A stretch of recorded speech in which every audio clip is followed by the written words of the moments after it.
Kan ada yang bagi yang 7, ada yang lebih lagi. Nah, saya ingin bagi yang 4. Ada nafsu yang paling tinggi disebut nafsul mutmainnah. Ya. Nafsu yang kedua di bawah mutmainnah nafsul lawamah. Nafsu yang ketiga di bawah lawamah mendekati amarah nafsul musawalah. Ya. Dan nafsu yang paling jelek, yang paling rendah disebut nafsul amarah. Nah, kita lihat nih, Pak, kita ada di nafsu mana nih? Ya. Nafsu birahi. Astagfirullah. Tenang Pak Umar, masih lama ngajinya. Ini pengajian paling indah ini soalnya. Lihat sebelah timur Pak. Ya, kita ngaji di bawah bulan purnama, masya Allah. Jadi sinar bulan purnama menyinari pengajian yang mulia ya. Mudah-mudahan Allah itu sama kita semua. Ya Pak, ini bulan purnama lihatnya tuh. Ini malam ke berapa ini? Nah, malam ke-15, dengar nggak? Bulan purnama itu, masya Allah. Lihatin Pak, lihatin sebelah mana tuh? Belah timur gitu ya. Nah, baik. Saya lihat dari nafsu yang bawah dulu nih. Mudah-mudahan kita nggak ada. Pertama nafsul amarah. Ya, inna nafsal ammaratun bisu. Nafsu amarah itu selalu mengalahkan manusia kepada buruk. Kalau orang senang maksiat, senang mencuri, nggak mau salat, nggak mau ngaji, maka orang itu berada dalam nafsu amarah. Bawaannya hasud aja, iri aja, dendam aja. Itu kalau orang masih pakai pakaian itu sedang memakai nafsul amarah. Ingat, nafsu tidak bisa dihilangkan, Pak. Karena nafsu itu anugerah dari Allah. Nafsu itu ibarat kuda liar. Kuda liar. Halo Pak. Itu kuda liar Pak. Kalau masih liar nggak bisa diapa-apain. Tapi kalau udah jinak bisa diapain Pak? Susunya diminum. Dinaikin, membantu, susunya bisa diambil. Ya benar nggak? Halo. Coba kalau masih liar gimana Pak? Naikin kuda yang masih liar gimana? Nggak berani. Ya, kira-kira begitu. Nah, nafsu itu liar, tapi kalau dikendalikan jadi indah. Ya, nafsu itu energi, tidak boleh dihilangkan. Maka jangan minta, ya Allah hilangkan nafsuku. Nggak ada. Nanti bapak mati. Nggak mau makan, nggak mau minum, nggak mau sama bini, gara-gara nafsunya hilang. Kalau begitu gimana itu Pak? Marah juga. Mati. Nanti ya bakalan mati. Nah, makanya bapak ini kan udah dikasih snack nih. Ciri yang ada nafsunya itu pasti mau makan. Silakan dinikmati. Ayo dinikmati sambil ngaji nih. Iya. Sampai jam berapa? Oh, baru mulai belum ngaji. Pertama nafsul amarah, nafsu yang cenderung mengajak manusia kepada keburukan. Inilah manusia yang dipakai oleh manusia. Ya, nafsu yang dipakai manusia, maka status dia menjadi summarodanahu asfala safilin. Yang disebut asfala safilin itu adalah manusia yang paling rendah, yang hidupnya menggunakan nafsul amarah. Nah, yang kedua, ya, di nafsu amarah itu nafsu yang paling rendah, Pak. Kalau dalam bahasa kitanya mah orangnya itu oon. Oh, Pak. Jadi disuruh nggak mau, kalau lebih bahasa Jawanya apa ya? Dablek itu apa ya? Itu kalau orang pakai nafsu amarah akan begitu bahasanya. Yang kedua ada nafsu musawwalah. Apa musawwalah Pak? Ini nafsu yang sifatnya lebih baik daripada nafsu amarah, tapi masih jelek. Ya, masih kurang bagus. Siapa mereka? Nafsu sawwalah itu artinya angin-anginan. Ada musim pengajian, ngaji. Halo. Ada musim judi, judi. Diajak dugem, ayo dugem. Diajak ngaji, sholat. Ini nafsu musawwal. Ada yang kiri nggak di sini? Mau bilang ada nggak mau. Mau bilang nggak ada. Jangan-jangan siapa itu? Saya. Ngapain sih susah? Iya. Jangan-jangan yang angin itu begitu ada semangatnya suruh ngaji, ada makanannya ngaji dia. Nggak ada makanannya gimana? Ngaji. Nah ini nih, ya, ini namanya nafsul musawwalah, nafsu yang angin-anginan. Kemana anginnya pergi, dia ikut, tergantung. Nah ini beruntung kalau dia punya angin positif, yang dia deketin ustaz atau pak haji. Ya, kan mudah-mudahan kalau jadi haji mah baik ya, bener nggak? Betul baji. Kalau haji mah baik kita, kalau haji. Tapi kalau hajinya 2 kali jadi haji ini. Kalau udah gitu bahaya gitu ya. Jadi ayo teman-teman, sahabat-sahabat, para jemaah yang Allah, ya, upgrade nafsu kita dengan puasa. Puasa ini sebenarnya akan mendidik nafsu kita dari level amarah harus sampai nanti nafsu mutmainnah. Ya. Nah, amarah udah nggak mau lah, kita nggak mau pakai. Kenapa? Udah pada tua, udah pada mau mati. Masa mau pakai nafsu ini terus? Pakai nafsu musawwalah. Apa tuh? Nafsu yang angin-anginan. Tadi saya bilang, kemana arah angin dia mengikutinya.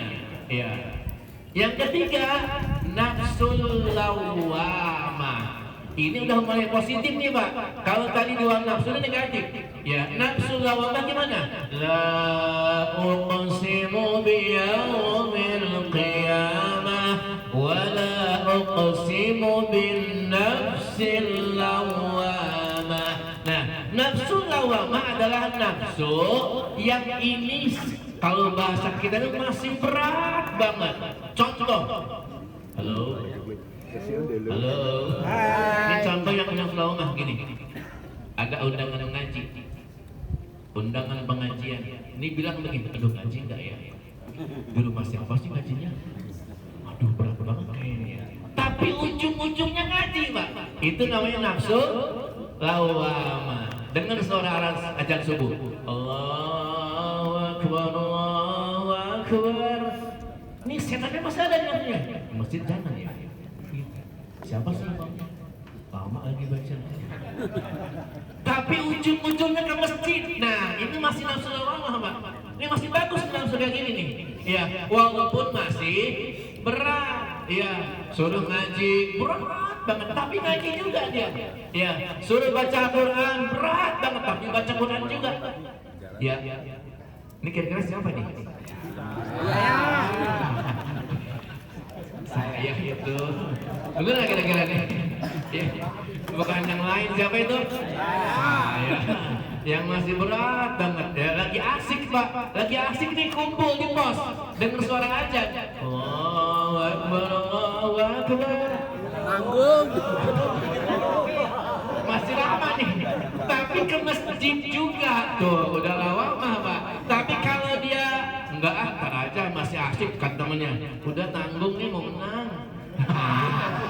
Dia anginnya begitu, berarti masih lah jatuh ke langsung musawwalah, kerendah lagi Pak. Naikin grade kita ke nafsu lawamah. Apa kira-kira nih? Yang keempat, nafsul mutmainnah. Ini nafsu yang paling enak ini Pak. Dengar suara azan, wis mainnya bubar dulu ya. Ini udah nafsul mutmainnah nih. Nanti udah sholat baru kita Balik lagi. Begitu. Ya. Ini ada acara apa nih? Pengajian. Siap. Gitu. Apalagi di rumah Pak Haji. Habis ngaji. Astaga. Tapi ridho gitu Pak, melaksanakan perintah Allahnya enak. Suruh haji berangkat, suruh umroh enak. Kenapa nggak berat? Tapi kalau nafsunya lawamah, aduh ini gimana nih? Ada pesawat tempur lagi perang Iran, nggak usah berangkat aja. Takut gitu, berat banget. Tahu masih berat banget, jatuh lagi Pak ke nafsu lawam. Kalau enak aja ridho gitu.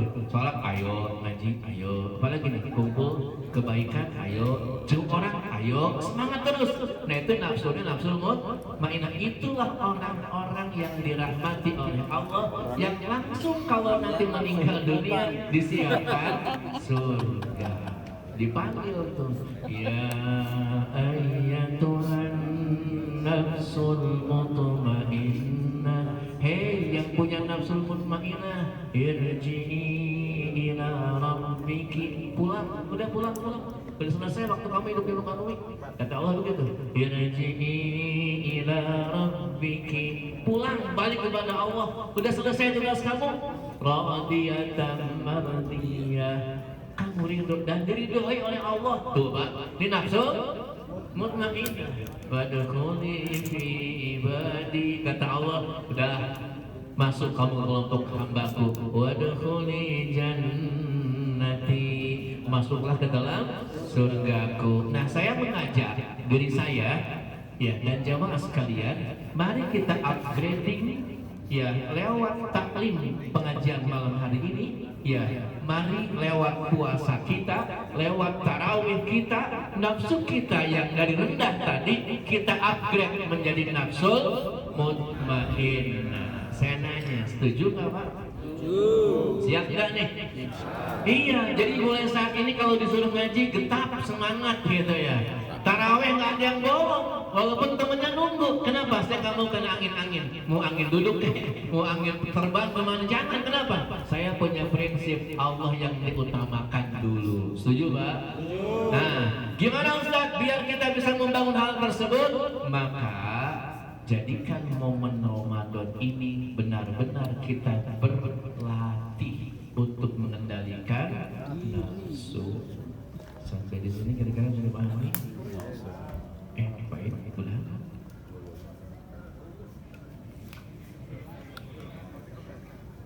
Lanjut nggak nih Pak? Lanjut. Nah, kalau masih lanjut nggak apa-apa, saya masih santai aja. Oh, nanti makannya keburu dingin ya Pak Haji. Lanjut ya. Baik. Nah, halo. Pengendalian hawa nafsu di bulan suci Ramadan lewat ibadah puasa. Saya ulang lagi ya Pak. Pengendalian hawa nafsu di bulan suci Ramadan lewat ibadah puasa. Maka teruntuk teman-teman, apakah puasa saya bisa akan merubah status nafsu saya? Bisa.